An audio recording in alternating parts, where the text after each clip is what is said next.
we want to be finished products. We want to make six figures. We want to have the 3,000 square foot home. We want to have the car, the title.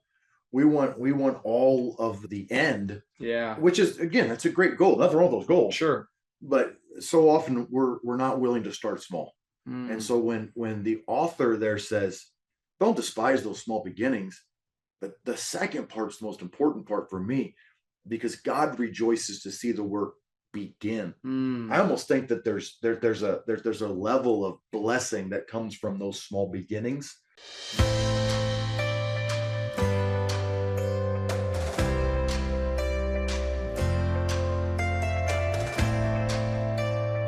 All right, well, we're back for another episode of the Champion Life Podcast. I'm your host, Curt Tucker. Today, I've got a good one for you, friends.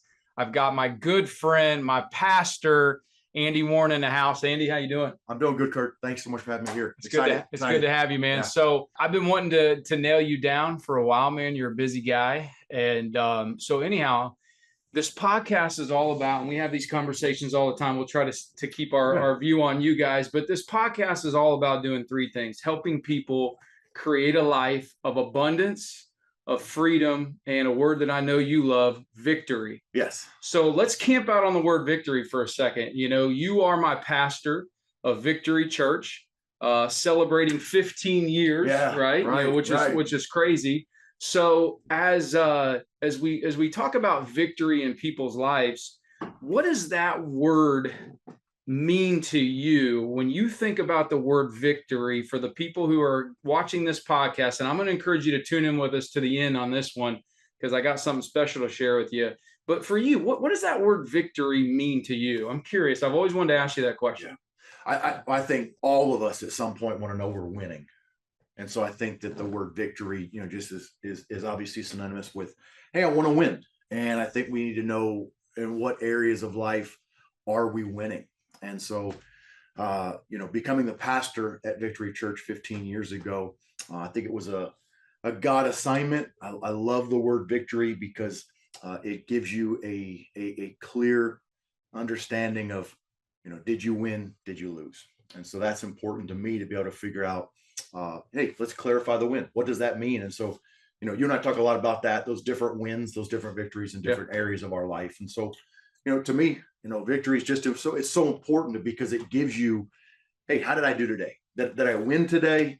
Am I going to bed feeling like a loser? Yeah. You know, how did I do? And so, you know, I think every day is a great opportunity to say, hey, I can have victory in, and then you figure out those wins. You know, one of the things, so when I look at the 5 areas of life that I like to live like almost as a foundation of faith, fitness, family, finances, and fun, those really kind of create the foundation of freedom, I like to say. And one of the things that we do in our leadership Bible study that I lead at the church, and I was telling the guys this morning, like I start every one of these off with a win for the week. And because when we can come in here and we can say, this is where we're winning, what we're doing is we're giving glory to God. We're saying, hey, listen, thank you, as that's our victory, you know, verse, really, I would say, at our church, right? It's like, who are we giving thanks to? Yeah.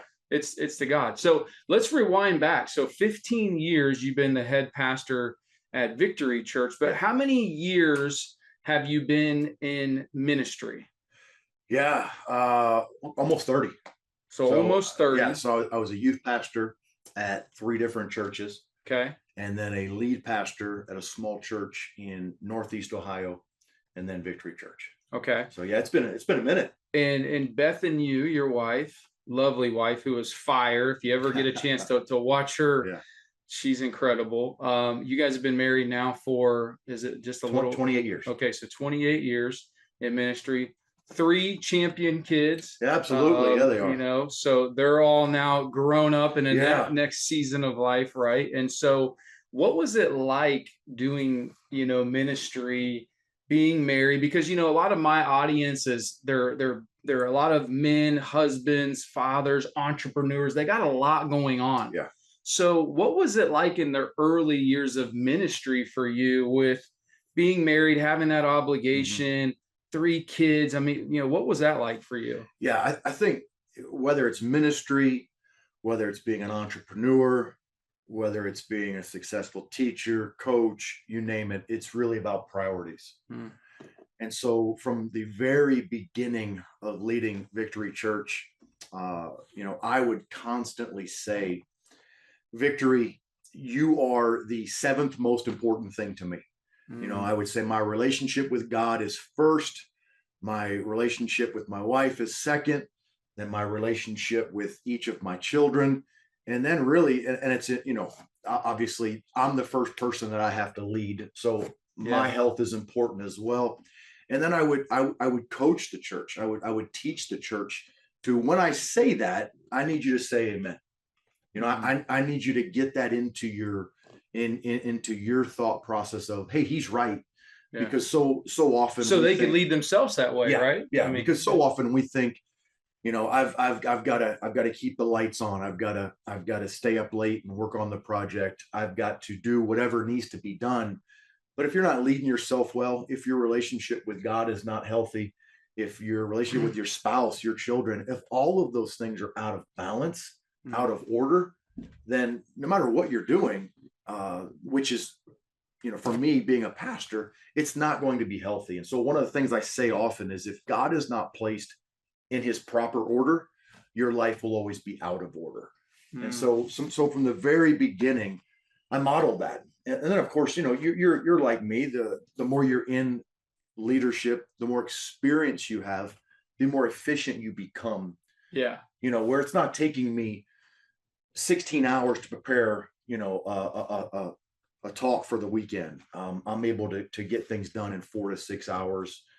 Some of the forecasting for budgeting and things like that doesn't take as long as it used to. So I can, work on other projects, meet with people. But Yeah. leading yourself got to be the most important. So those priorities, and what are those? Yeah, so I'll say all leadership begins with self Yeah, leadership. That's one of the things that I'm known for saying. And a lot of times when I have my 5 F's and I say faith and then I say fitness and then I hmm, say family, right. I always get Some pushback. a pushback Yeah, on that until I break it down for yeah, the men that I yeah, coach. And I'm like, well, understand that if you want to be the best as a husband, yeah, as a right. father, as a leader in your profession, you need to be your Yeah, best. 100%. So it's very unselfish, if you will, to put yourself first, Hmm. when it comes to your Right. mind, your body, Yeah. your spirit, right? So so from a leadership standpoint, because I know you're all about that, and then you talk about habits, and you mentioned that habits and rituals, Hmm. right? I know you're a very disciplined guy. So, just what do you feel are a couple of the Yeah. disciplines that you do on a daily basis that have contributed to you being able to really, manage so Right. many different things Yeah. from, the church, the family, Yeah. all those things? I love that because you and I both we journal. I haven't journaled as long as you have, but I know you've kind of modeled that for me, and really you were one of the kind of the motivations behind it. Because you can see how important journaling is. So one of the things that I do is every day when I journal, or 3 or 4 days a week when I journal, it is victory habits. And so I have the acronym habits. In fact, I'm actually working on a year-end sermon called Victory Habits. And so Nice. how do you move forward into a brand new year with the right habits? And so every day I write out victory habits, and it's obviously the acronym HABITS. And so the first question I ask every day is, is my heart healthy? Is Mm, my heart healthy? And so, Jesus said, to love the Lord your God with all of your heart. It's the first thing he said. So I ask, is my heart healthy? The second, the letter A, I ask myself, who am I being accountable to? Because the first one is my spiritual, and then I need to make sure that I'm inviting people into my life that can speak into my life. Of sure. course, B, uh, this is one where a lot of people will like you said, push back on things. For me, one of the most important things is to make sure that I have balance, and so I really want to make sure that everything in my life is balanced out. And of course, then the I. Is who am I influencing? There's the first time I really start to go into relational things. The first three are spiritual, relational, and then T, where am I training? And then S, for me, and especially in my world, I want to serve people, and I want to make sure I'm out there. So that is what, and I write that down every day, and you'd be surprised how often when I'm journaling, this is out of balance, or you know what, I haven't asked anybody their opinion on this decision. My accountability might be a little low, or sometimes I get stuck on the very first one. It was a challenging weekend, or it was a frustrating season personally. And when I asked that question first thing in the morning, how's your heart? And it's not good. It's not healthy. And so I'll just sit there and just kind of process. Now, all of these victory habits really is on my foundation of faith. So that's where I kind of built all that. And you mentioned the word serve Yeah. at the end there. One of the things that I would say I admire most about you that really drew me to Victory Church, I like to say, Andy recruited me like a 5-star, blue chip quarterback to Victory years ago. But anyhow, one of the things is just your ability to meet with people, right? Right? Because, once again, you've got so much stuff going on, but you do on average, how many meetings a week with people from the church, or even, whatever? It's a lot. Yeah. I try to get at least 10 to 12 on an average week, sometimes it's lower, 7 or 8, but on a high efficiency week, I'm putting out 12, 15 meetings with people. Yeah. And one of the things I always say in business, coming from the fitness business, is people will cancel a membership in a heartbeat, but they very rarely will cancel a relationship. And I think about that's one of, in my opinion, is your superpowers, is your ability to build relationships with so many people, because there's really that saying for those of you guys who are in business is, people don't care how much you know until they know how much you care. Right. So, one of the things that, we hear a lot about you is just the ability, like, hey, he really truly cares as a pastor, like your flock, right? So, maybe a couple other habits. So those are things that you're working on right now. Obviously, fitness is up there, right? You know what I mean? You have had journeys throughout your life where you've dealt with, some certain, physical things that you had to work through, but you work out on a daily basis. You're fit in 50, right? Absolutely. So for my guys out there, when we're recording this, it's October 30th. By the way, I did 100 push-ups every day this month. Nice. So I got 3,000 in. So I'm inspired by the dudes that do a lot of push-ups. You're one of them. But for you, how important is, because you've talked about your faith, right? Like that's a foundation for you. Now let's move into the fitness before we talk a little bit about family. But what's your fitness routine look like, man? Because dude, you're a jacked dude. You're always working out, man. You're known for that. So why is that so important to you? Such a great question. And I love the emphasis on fitness. Obviously, my world being spiritual fitness, but knowing that scripture talks about, you're only given one body, and that body is to reflect, your relationship with God. It's a temple. And so for me, it really goes back to one of the very first like leadership. It wasn't a conference. It was more like, kind of like a small gathering of pastors. And it took a lot of guts for the keynote speaker to say this, like after being in ministry this long, like him being able to say it. But he said that pastors are notorious for being overweight. No, I would agree with that though. Again, well, because a lot of what we do is we study and we eat with people. Yeah. And it can become a very, very low energy lifestyle. Sure. And so when he said that, it immediately connected with me, because I mean, we've all been, casual gym goers at times. Sure. But it really spoke to me where, what, if I'm going to be able to lead people, then I want to make sure that when they see me, they can see that I'm leading myself well. I mean, when you walk into a room, and this is the other thing I tell people too, is people always go, don't judge me. Listen, everybody's judging everybody. It is what it is. I mean, it's just, once you everybody's looking, everybody's making, judgments. Everybody's, forming their own opinion of you, whatever makes it a softer landing. Yeah. And that's human nature. Sure. It's what you do with those judgments that determine whether or not you're being critical or helpful.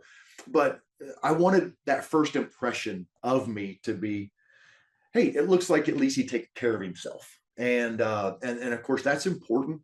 I think it's a priority to make sure that you do something, whether you're a walker, whether you are, you go on a row machine, you run, you lift.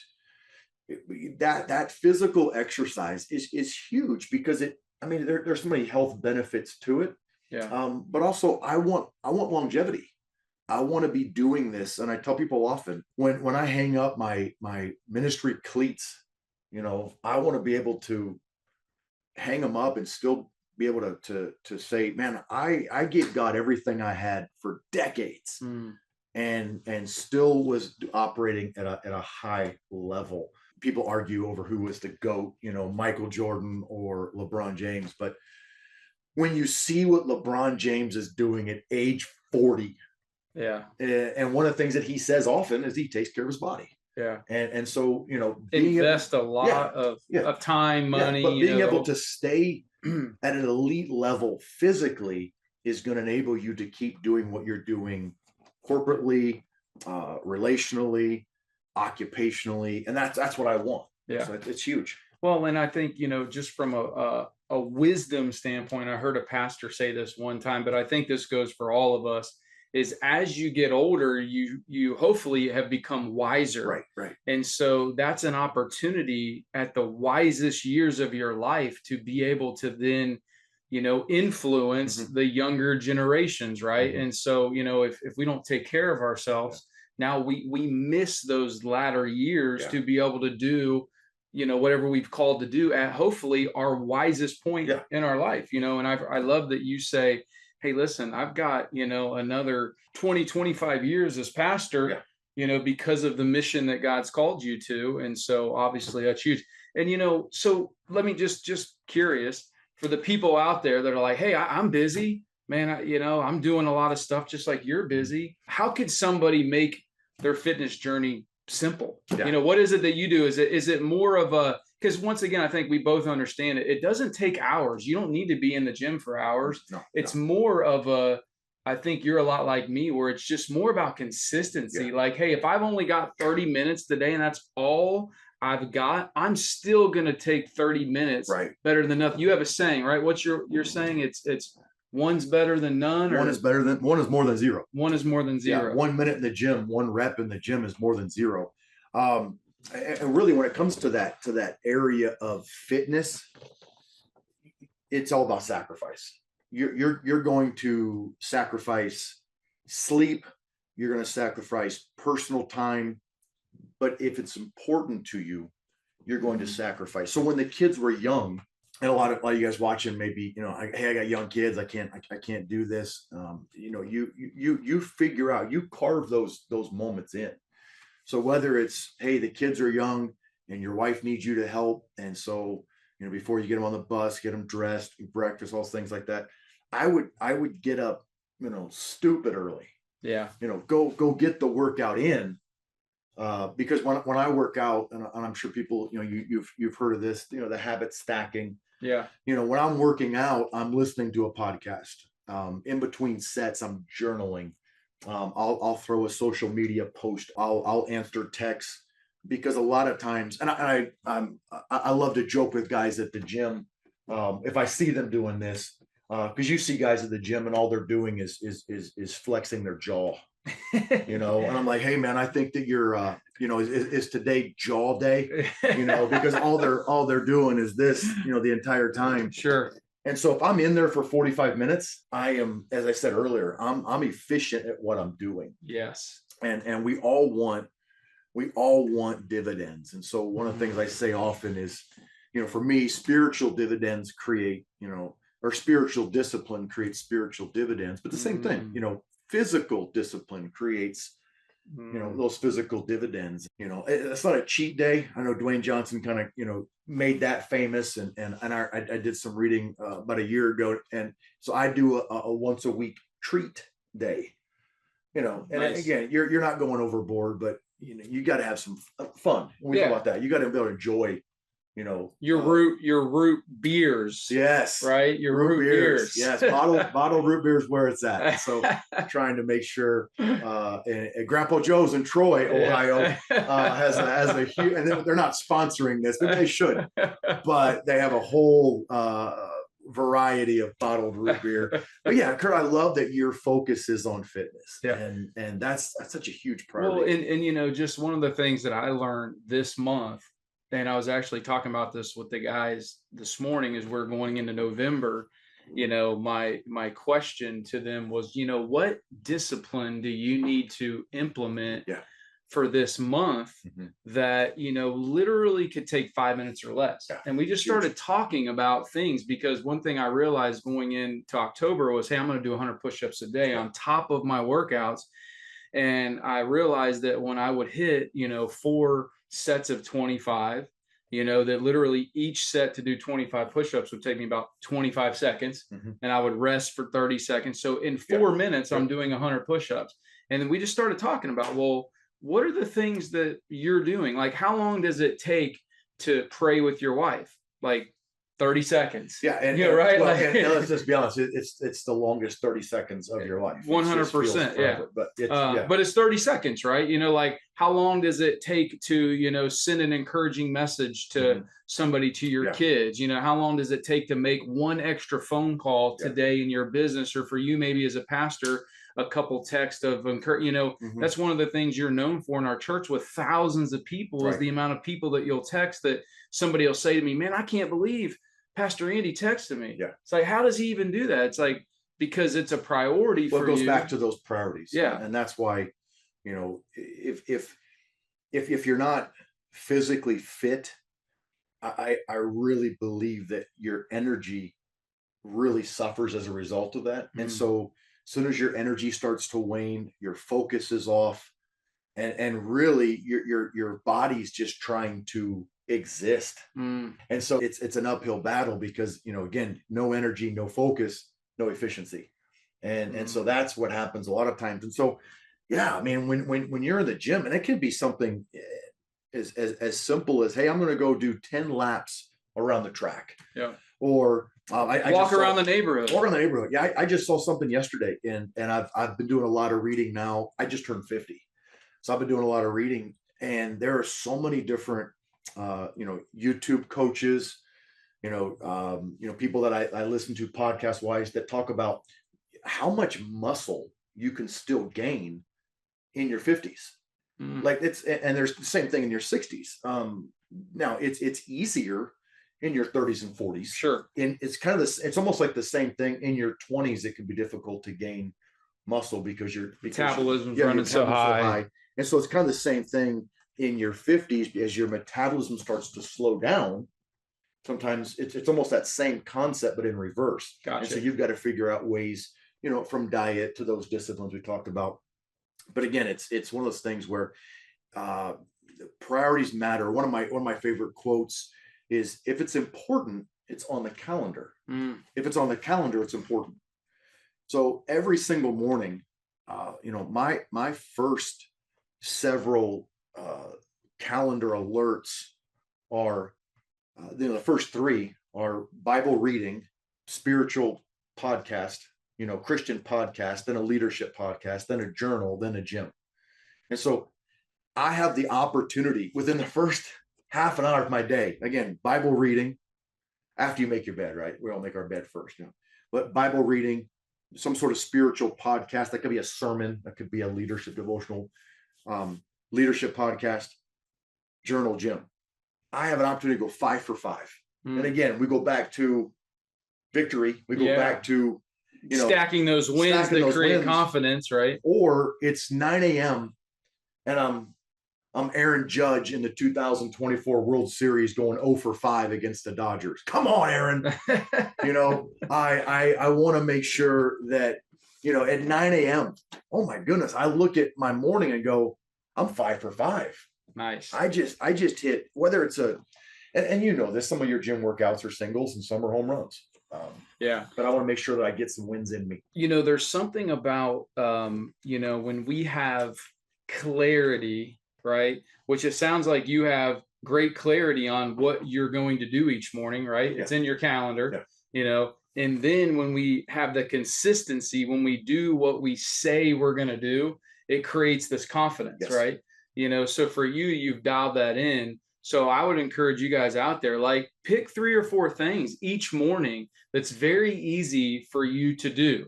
Like set yourself up to win. Like I used to tell my clients when I would coach in fitness, like, hey, if you've got to go to sleep in your gym clothes, Yeah. so that way all you got to do is wake up and go. No one cares. No. You Well, know, I mean, just go to the gym. I lay mine out by the bed. Yeah. I have to trip over my gym shoes, you know, and the weight belt. I mean, I've got the Gatorade. I've already got the chocolate milk in the refrigerator. You know, really, and you do the same thing. Yeah. Everything for tomorrow's success starts before you go to bed tonight. Yes. And so that's huge for me. Yeah. How do you win the morning? Yeah.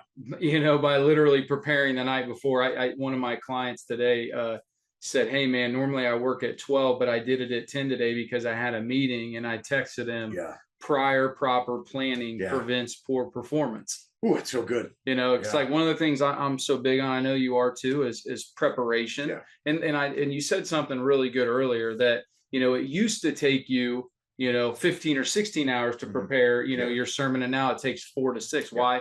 It's reps. Yeah. It's like you don't have to think about that anymore because you've just done it so many times. So, you know, but there's a saying that anything worth doing is worth doing poorly at first. Right. And one of your verses that you love to share, do not despise the days of small beginnings, right? Zechariah 4:10. And so, you know, it says, do not despise the day of small beginnings. But the second part, so part B of that verse says, for God rejoices to see the work begin. And I think so often that's good. We want to be finished products. We want to make 6 figures. We want to have the 3,000 square foot home. We want to have the car, the title. We want all of the end. Yeah. Which is, again, that's a great goal. Nothing wrong with those goals. Sure. But so often we're not willing to start small. And so when the author there says, don't despise those small beginnings, but the second part's the most important part for me, because God rejoices to see the work begin. I almost think that there's a level of blessing that comes from those small beginnings, because God says, hey, if you're willing, you know, for my story, you know, if you're willing to start, you know, take over a church of 20 people, if you're willing to start at the lowest in the call center, if you're willing to do, you know, the janitorial work, then I'm going to take you further than you ever think you can go. That's good. Yeah. Speaking of that, so Victory Church starts at 20, 15 years ago. Yeah.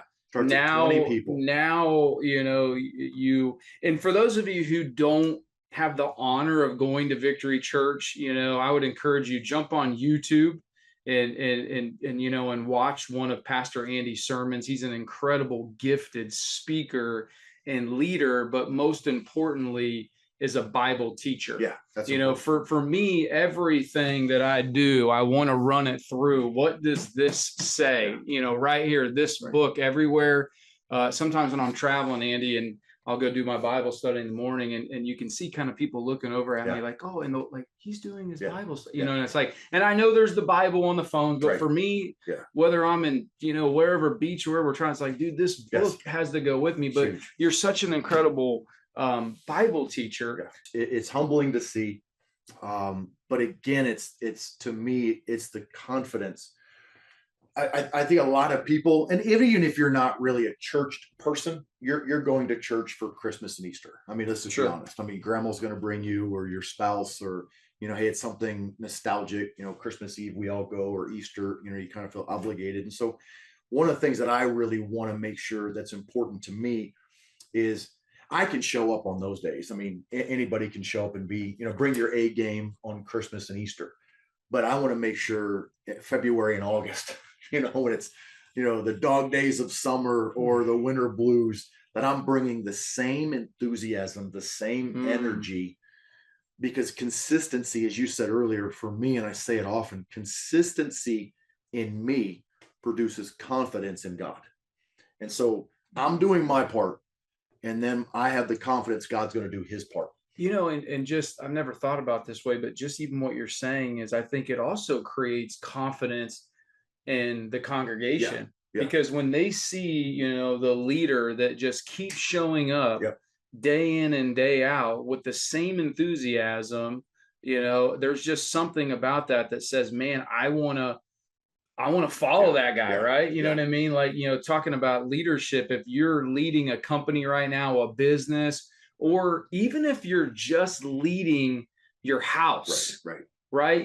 When you show up each and every day with a great attitude, putting in, a hard day's work. One of the things I tell my guys that I coach is I'm like, man, like never come home, weakness, Yeah, meaning yeah, like there's a saying I always say, bring energy home. Like, I mhm, don't care what kind of day you've had right, today, yeah, when you've got, 2 or 3 kids waiting for you and you're the hero, yeah, like you better bust through that door, yeah. like you're just ready, because no matter what happened, through the day. So you do such a great job with the Yeah, enthusiasm. and to speak to that, I think that vulnerability or transparency is different than weakness. 100%. I'm sure you've done the same thing with your family. I've done the same with my family or with my congregation or with my team.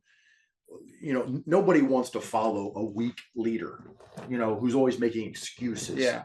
And when I say weak, I don't mean like physical strength. I mean like probably what we would Mindset. say. Yeah. Yeah, what we would say is somebody who constantly self defeats themselves with Yeah. negative self talk or something like that. Yeah. Um, Or a complainer, yeah, man. yeah, we're not talking Yeah. about hey you can only bench or we're talking about people that are just negative. I think a sign of strength is being vulnerable and being transparent. So Sure. I love you said, but yeah, I think it's important to to have that story. Someone told me a couple of days ago, I can see why your church has grown because you have the story. Started with 20, we're here now, but I think everybody has that story. Tom Brady getting picked last. Sure.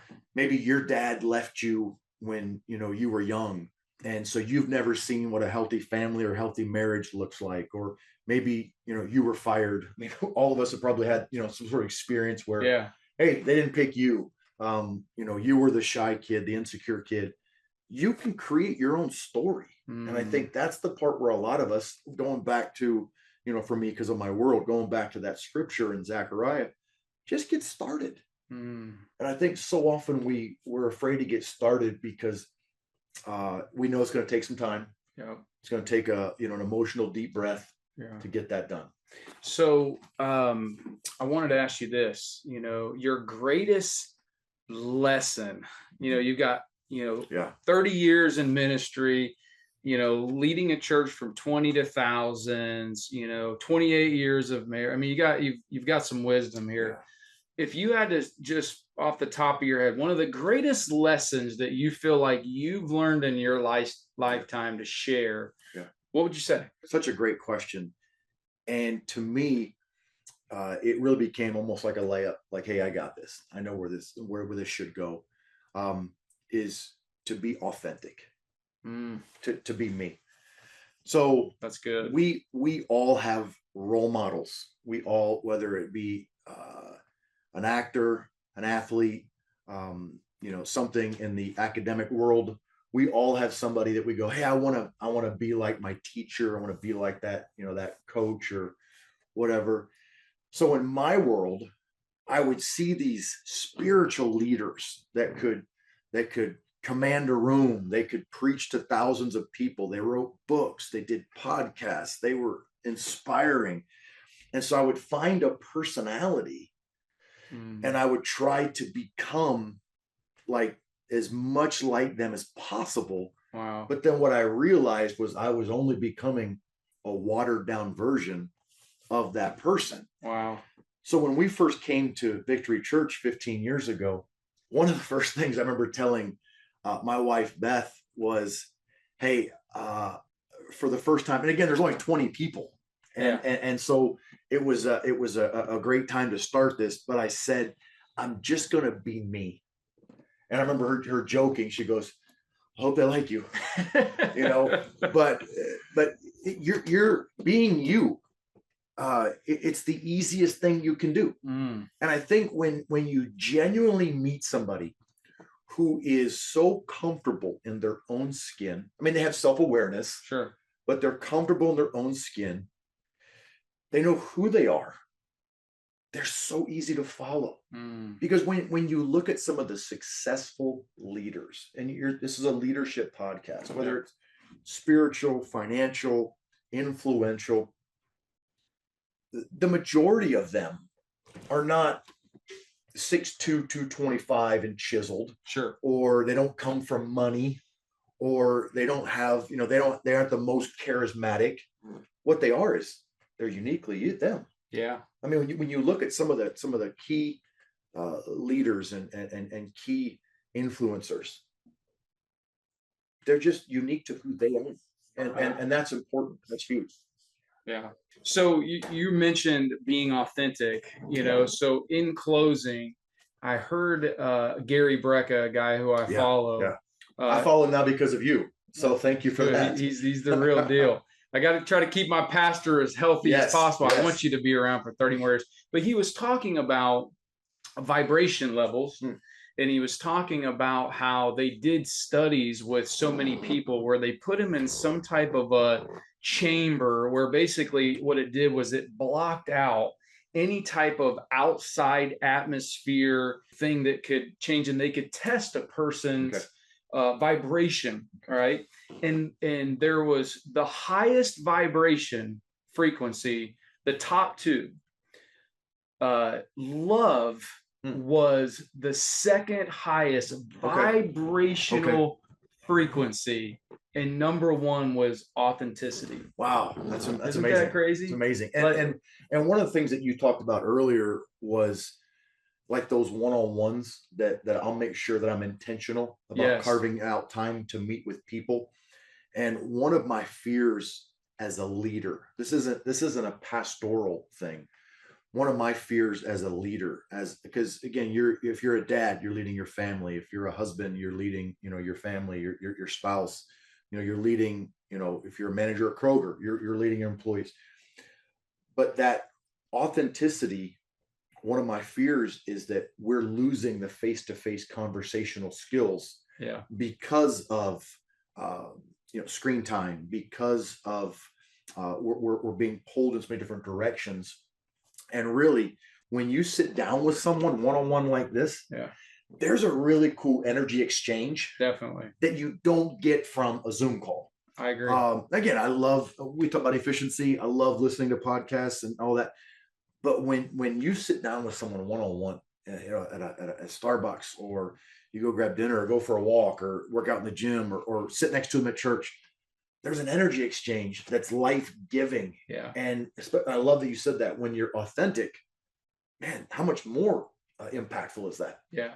It's when I started really ramping my social media stuff, I used to struggle with, well, what if people don't like this, or what if people don't agree with this, or, all those things. And then one day the Holy Spirit was just like, you know what, just be you. Yeah. They're either going to love you or maybe like you, or some people are not going to like you at all, but that's okay. And I have so many little, and I'm sure you could think that as a pastor, right? It's like you want to always say it, but it's like, but hold on, if I'm being called on a mission, right, then I need to be authentically me. And so I totally get that. Yeah, I've got so many little theories about that. Like when people don't agree with you, or they don't like you, really it has nothing to do with you. Yeah. It really has everything to do with either, and I don't mean to like be negative here, but when someone maybe pushes back on something that you think that you agree with, or it comes down to either their insecurity or their jealousy. And so what I try to do is go, hey, it really has nothing to do with me. And so what I want to do is redirect that back to, hey, if you don't like this style, or you don't like, this particular idea, what's your take on it? Yeah. That way you can form your own educated opinion. Because for me, this is my style. This is who I authentically am. Yeah. And I want to make sure that you find that same confidence in you. But really, and that's really freeing. Yeah. Is because when I'm leading in my truest form, and I think it's a great question. I heard this in a leadership teaching. And again, for me, it's spiritual development. So who are you when you're not connected to? And it was a fill in the blank. And so again, whether I mean, if you're not a Christ follower, you could fill that in and well, same thing. Who are you for me, pastorally? Who am I when I'm not connected to God? Yeah. So John 15 talks about being connected to God, the vine, the branch. Yep. And so when I'm not connected to God, I'm jealous, I'm insecure, I'm weak. We talked about that earlier. Yeah. I'm selfish. Yeah. But so you can do that. Hey, when I'm not connected to my spouse, when I'm not connected to my calling, when I'm not connected to my children, when I'm not connected to the gym, who am I? That's such a powerful concept. Yeah, and that is one thing that you're authentic, right? Like I love that, your message. A lot of times I'll know because I've heard you speak so many times, right? Like I know like what's coming sometimes, because you've brought in humor into your speaking style, right? You know what I mean? Because and I think you've even mentioned that, like, it's like, hey, for me to deliver a message in my manner, I need to be able to communicate. Like for us guys, right? Like we like to joke around and cut up and razz each other a little bit. That's our style, right? And it's like if I'm afraid, and some of the guys will talk about this just in a serious note, is like, because based upon what you're just talking about, is offense is never given. It's just always taken. If we feel offended, I love the book, The Bait of Satan by John Bevere, because it's like if the devil can get you to be offended all the time and you're distracted, all those things. So it's like, hey, sometimes we do have to, build some thick skin, you know what I mean? And once again, I think that comes from, you mentioned story. It's like we have the ability to rewrite any story. We might not always be able to change what's happened to us, but we can change the meaning, right? And so you mentioned the dad, like a lot of people know my story, right? They your story of how you really came, to your faith to the magnitude level was through what happened to your mom, through the word cancer. And so, I think it really goes back to the podcast I just literally released today is life happening to me or for me? And it's like that perspective of like everything's happening for me. And I know it's cliche, and people say it almost like as a mantra. One bad chapter does not mean the story. And I get all that, but it truly is. That's why it's so important to say, hey, every day is an opportunity, to add a new chapter to my story. And again, I think so many of us, we live in yesterday's, in yesterday's negative. And then we wonder why we struggle so hard to be positive today. And so, I mean, many years ago, I remember hearing this, and so it kind of stuck, learn the lesson, forget the details. And so learn the lesson, forget the details. And so for me, I've really kind of embraced this. It's either I win or I learn a lesson. I don't take losses anymore. Because we started the whole thing with what is victory. And I've really just kind of rewired my brain. That was not a loss. That was a lesson. And so, because one of the things that I really think is important, maritally, paternally, even as I lead people, is I don't want anybody to feel like they're a loser. So, for example, when my wife and I will have, an argument or debate about something, we call it moments of intense fellowship.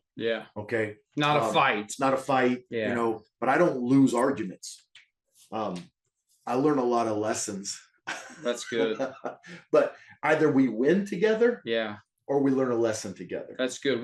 That's as a team, in a business setting, as a husband and wife. I mean, we always have a thing in our house. It's Team Tucker, right? It's like, hey, look, we are out here, looking to win. The moment that the enemy tries to get us to like, clash or whatever, you always know that division happens. So, well, that's incredible. Well, I got one last question for you. Okay. Well, first of all, where can people find you at? On social media, on YouTube, where? So we're based in Ohio, so Dayton, Ohio. So Andy Warren, social media. MyNewVictory.com is our church website. And so you can find all of our messages on YouTube platform. We're on Instagram. I probably should do a better job of promoting, because God's doing something so special in our church. But Yes. there's where you can find me. And of course, I'm connected to you. And so Yeah. if you go over that, to this guy's incredible page. And, first of all, I didn't say it at the very beginning, but thank you for having me on. Honored to be here and not only be, in your, friend, circle, but, to spend time with you is really, it's my honor and it's a gift. So thanks for having me on. You got it, man. One of the things that PA and I, Pastor Andy, have done for years now is work out together, do some Bob Evans together, Yeah. and just sharpen each other, right? And I think that was one of the things I thought God brought me to Victory Church, was to lead men. Yeah. Which I'm so honored that I get to do, to see the breakthrough that's happening in our church. Yeah, and I in think the men. you just sent me a picture of me, you, and your brother working out like 5 years ago. So we've been doing this at least 5 years. It's And been, so, because is it really a gym workout if you don't, do a gym selfie? Is it really? yeah, And no, so, no, it's not. but when you sent that, I was like, oh my god, 5 years. And so when people listen to this, the chemistry, the friendship that you and I have, like when you think about that, once a month minimum, Yeah. over 5 years is 60 different interactions where workouts. we've got to do life together. Yeah. And so that intentionality really has created, the bond, the friendship. Yeah. Again, it goes back to, hey, what's important to us? What's the win here? I love that. Well, man, it's been awesome to get to chalk it up with you a little bit. Yeah. And friends, I do want to encourage you, follow, Andy puts out a lot of awesome stuff. Check out Victory Church at mynewvictory.com. Go to our YouTube. We are really doing some incredible stuff. And I want to end with this. I love how much you talked about the verse in Zechariah, not so much the small beginnings, but what you were talking about when it's just in regards of just getting started. So I want to encourage you today that if you're sitting here, you've listened to this podcast, no matter where you're at in life right now, friends, just get started. Like, just choose one thing. If it's, hey, I'm going to begin to start working out daily for 15 minutes. I'm going to pray for my wife. I'm going to get in the Word of God and read a proverb a day. Whatever it is, I'm going to start praying on a daily basis to just begin. There's a podcast I released about a year ago that said, if you want to win, just begin. That's what comes to my mind, because you could have very easily, and we could turn this into 3-hour podcast. We might not get the Joe Rogan. We could Joe Rogan. This thing 3 hours long. But it's so cool, because for you could have easily 15 years ago said, you know what? Nope. There's only 20 people. I'm not going to do it. And look at what. And I know you're closing, and I think this is so important, especially if you're still listening. Hey, we're good. Yeah. But someone asked me what my mindset was 15 years ago, and what's so humbling is I remember the first prayer that I prayed at Victory Church. And so again, when we came into this church, 20 people, and maybe, you're in a sales position and, commission's low, or sales are low, or revenue's low, or whatever's low. And so I remember praying this prayer, and we prayed as a family, and we prayed that we would be healthy. Remember, the first thing I said, my victory habits is, how's my heart? Is it healthy? Yeah. But we prayed that we would be healthy as a family and as a church. So we prayed that we'd be healthy. The second thing we prayed was that I would be full-time, so that I wouldn't have to work 2 jobs. And I could be fully committed, because there are a lot of entrepreneurs, or a lot of people that have side hustles, or you're working a second shift job to try to, make, ends meet. So want to be full-time. And then the last thing is we prayed that the church would be 100 people. And the reason why we prayed those things was that we wanted to be specific, when it comes to health, that was how we were personally, spiritually. When it came to full-time, that's how we'd be financially. And then when it came to the metric of 100 people, that was a goal. And I think all of us, sometimes we're afraid to set those goals like, hey, I want to get under 200 pounds. Well, if you weigh 300 pounds, then the goal needs to be 275. Sure. You know, if you've got $100 in the bank, the goal needs to be $1,000 in the bank. Yeah. You know, so if it's, hey, we haven't had a date night, you know, in months, hey, one date night a month is what we want to do. Or, Yeah. you know, we used to call it forced family fun with my kids when they were younger. And we'd go do something almost every Saturday for an hour or two. And then they could do things with their friends. But yeah, I love that you're closing with how to start. And that starting is important. That's good. That's awesome. Well, friends, we want to thank you for joining thanks us for today. listening. This has been awesome. We'll maybe in a year or so we'll rip another episode of it as we continue to grow. But I want to encourage you guys, keep living a champion life. Keep doing what the good Lord has called you to do. You have a mission, you have a purpose. Continue to go out there and take action. And if you're not taking action the way you want to right now, it's not too late to get started, guys. Amen. So, hey, we love you. We'll see you on the next episode. God bless.